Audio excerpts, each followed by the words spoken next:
Let's take these 3 Illumination movies and turn them into horror, starting with Migration. Let's bring in this background of grenades, because if you know where this is going, you already know it's not going to end well for someone.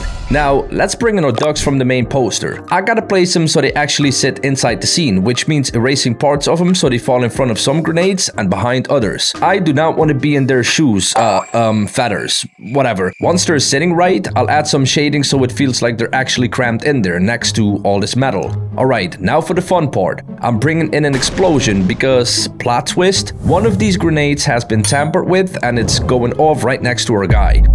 With the explosion in place, let's get into our main duck. I'm going to integrate the duck skull onto his face, erasing the parts where the explosion hits. It came up a little short, so clone stamp to the rescue. Then some shading so it actually feels like it's inside him, and honestly, once I did that, it instantly looked good. Now, obviously, something had to cause this, so let's scatter some shrapnel onto the scene, which makes sense of why half his face is suddenly missing. I'll duplicate or resize a group of these so they feel scattered rather than copy and paste it, and funny enough, they were copy and pasted. At this point, there's a lot going on, so I'm adding an iris blur because all these grenades were pulling focus from the duck, which is the whole point of this poster. Then I'll darken the grenades too, just to really push your eye to where it needs to be. Back to the explosion. I want it to feel like it's actually coming from one specific grenade and not just floating there like a weird ball, so I'm hiding parts of it behind and in front of the grenades and building up the highlights so it reads as heat and light. Naturally, an explosion means smoke, so I grab a fog brush and start weaving it between the grenades, because it needs to look like it's rolling through them. Back to our duck. The edge where the shrapnel hit his face is way too clean right now, so I'll rough it up since the shrapnel is jagged and the wound needs to match that. Then I glow onto the explosion, and now, finally blood time. I start with the part of his face that's, well, to the eyes, and then grab a hairbrush and blend it into his feathers so it doesn't look pasted on top. I now realize how stupid it sounds to paint feathers with a hairbrush. Anyways, then I stop and think, okay, that piece of his face got blown off, but where did it go? So I take a chunk of his neck, drag it over to the right, and warp it into a nearby grenade like it just flew through the air and landed there. Then I'll add shadows underneath and a little blood dripping off it onto the grenade below. And since our guy is dripping blood everywhere, I splash some onto the ducks next to him, since they're close enough to catch splatter. I think the blood is done, so let's bring in the logo. It says Illumination presents Migration, except I'm swapping Illumination for Elimination because, well, that duck is getting eliminated. I'll take the little graphical element next to the logo and swap it for a grenade in the same style. Then I'll add the tagline up top, which I'm changing to Exploded Ducks Welcome, because we don't want exploded ducks feeling left out now, do we? Then one more pass of darker fog for variation, run it through a camera raw filter, and that's Migration. And I'm pretty sure these ducks are migrating again after this one.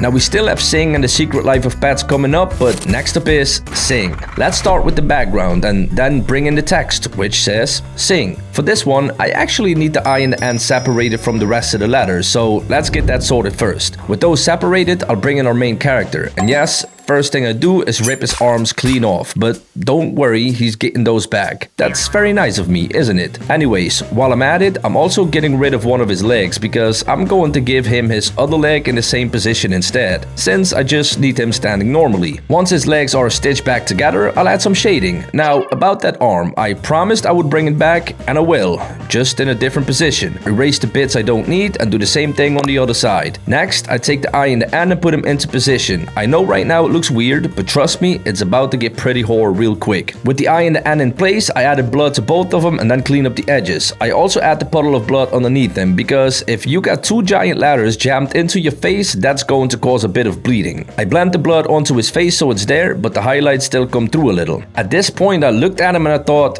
this guy looks angry, but he can't look angry because he can't look at all anymore. So I added two crosses over where his eye should be instead, blending the edges in with a soft brush. Now I add shading underneath him, some shadows on the floor and contact shadows so he actually feels grounded into the scene. I do the same under his arms because right now they honestly look like they don't belong to him, and a little shading fixes that. After what we're making him go through, he deserves his arms to be his. I also add shadows on his face from the ladders jammed into it, which still feels strange to say out loud, but but here we are. Then a bit of blood on the shirt too, and I dragged those cross eyes down slightly because they were sitting a little too high, almost like they were on his forehead like some type of cyclops or something. Now for this one, I actually made two versions. One with the original blue starry background and one with the black background where all those cheerful little sprinkle stars have turned into blood splatter instead. Let me know in the comments which one you would pick. Once I settled on a version, I add some blood spatter into the background behind him, then bring in an image of chains and put them behind the letters. For the I and the G, I have to duplicate the chains a few times and stitch them back together since they hang down further than the original piece. With everything in place, I'll add a camera raw filter and then the Illumination logo goes in last. And that's Sing, who's probably singing a couple of octaves higher right now. Now, before we jump into the last poster, I just started a new community and you genuinely don't want to miss this. I'll be hosting my full course on how to become a YouTuber in there. You'll get a vote on what I turn into horror next, straight up from the group. I'm also dropping the exact assets I use in my own workflow every single day, completely free, and honestly, it's just a place to hang out. Link is in the description or just scan the QR code on the screen.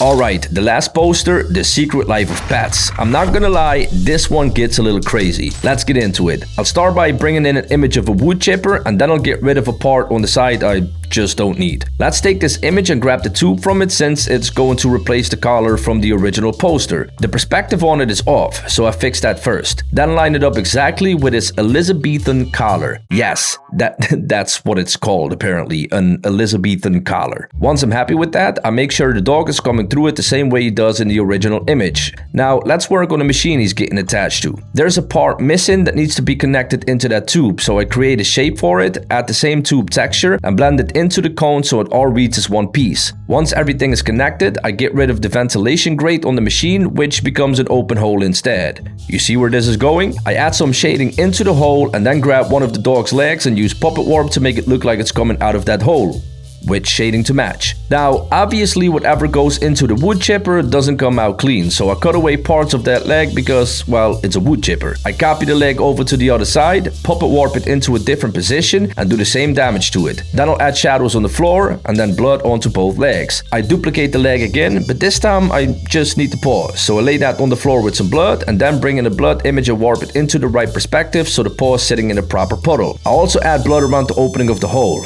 Then I notice the original poster has a sign around the dog that says "Don't laugh," and I'm like, well, this dog just went through a wood chipper, so the sign should be in pieces too. I take the sign, match it perspective to the floor and start cutting it apart. A chunk of "don't," a chunk of "laugh," and the little snack icon on it. I scatter those pieces to the blood and blend them in so they look like they're actually sitting in it. Now, this poster needs a villain, not just a victim. There's a snake character called Viper, so I figured let's make him the one responsible for all of this. I get in position properly and then separate his front teeth, rotate him, size him up a bit, and use it as a tooth that's pressing the button that's causing all this damage. With our villain in place, I'll add shading from the cone he's wearing and blood underneath the dog's eyes, and then some blood spatter onto the machine itself. There's another poster for this movie with a cat looking back over her shoulder with an attitude, like she is staring right at the camera going, "What the hell are you doing?" Something about that look made me want to have her in the scene, probably because I imagine you looking at me the same way right now. So I bring her in, add shadows underneath her, and give her some blood spatter too, blend it in so it feels natural. Viper gets some spatter as well. Last thing, the logo. Turns out the logo already has red in it, so I use that to add blood drips underneath The Secret Life of and on the number 2 as well. Then a camera raw filter, and that's The Secret Life of Pets, which is a secret we wish we never knew they had, but now we do.